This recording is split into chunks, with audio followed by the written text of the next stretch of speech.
Emmanuel here. I'm asking questions about economics. I'm trying to learn.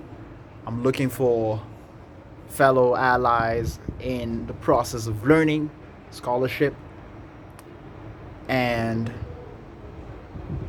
just wondering, you know, China Square controversy. A Chinese retailer opens its doors in Nairobi, Kenya. The consumers, citizens of a free country, economic actors in a free market, go and cast their vote overwhelmingly in favor of the wares being sold by China Square. And what is the response of traders who's who are feeling the pinch, the loss in votes of these wallets? These wallets are running all the way to China Square, and traders are concerned. Well, they want the market to be redesigned in their favor. They want restrictions placed on foreigners. They say that we must buy Kenya, build Kenya, and that allowing foreigners to trade their wares in Kenya is killing Kenyan trade and Kenyan manufacturing. Well, I want to interrogate this issue and ask, okay, what is actually going on?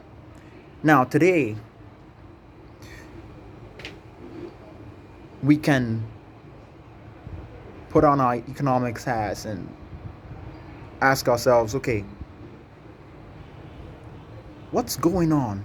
I see two markets, a market for goods, private goods, and a market for public goods, right? And in the market for private goods, you have on the demand side the consumer, those who have been flocking to China Square. And on the other side, you have producers, suppliers in this case, traders, both those entrepreneurs who have set up the outlet called China Square and other entrepreneurs who have set up competing outlets, or rather they were there before China Square came, and they are looking unfavorably upon this competition.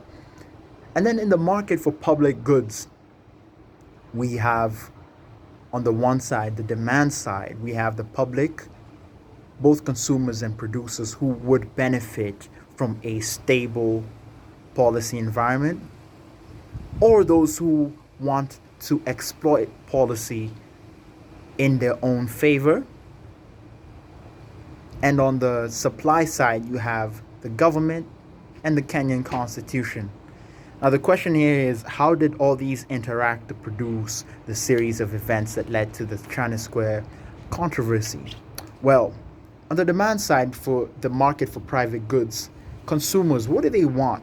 As a consumer, I want the cheapest goods possible at the highest possible quality price. And at the highest possible quality. It turns out that China Square provided this. And the fact that these goods are available actually expanded my consumer surplus. How? What do I even mean by consumer surplus? Well, economists look at consumer welfare by this concept of a consumer surplus.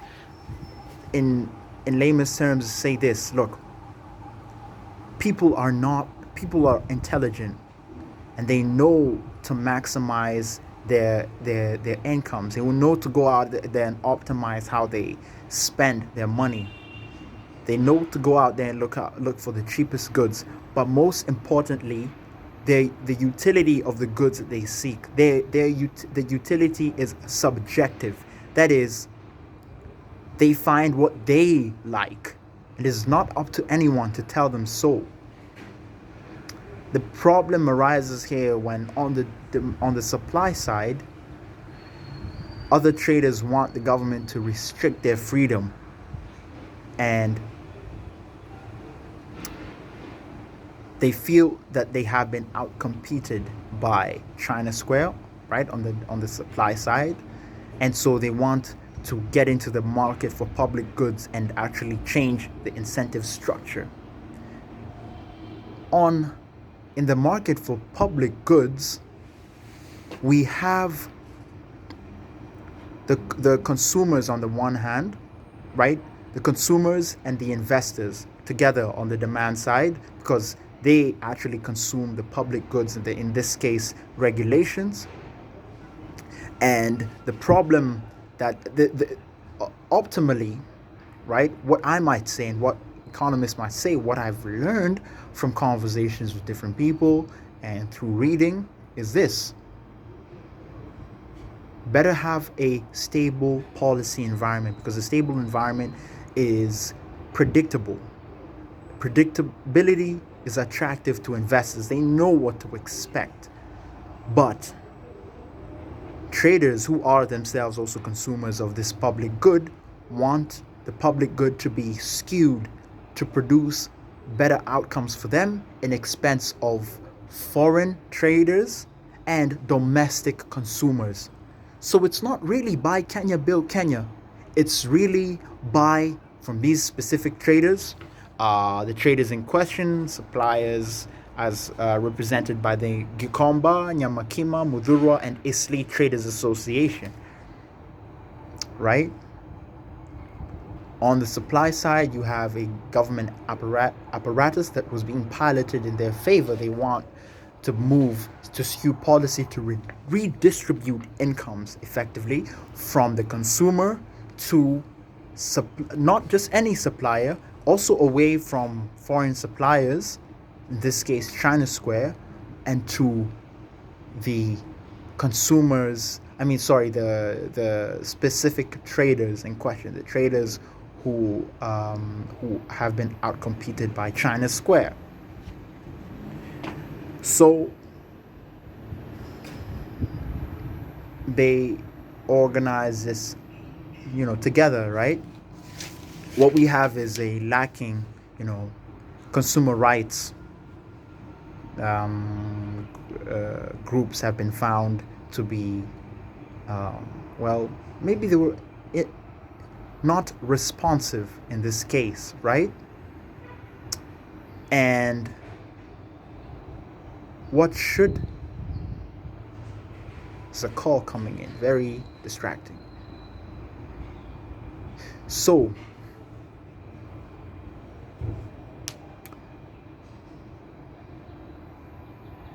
lost my train of thought. The government policy, trade and competition policy, was to be skewed towards the benefit of these traders, right? That's what happened.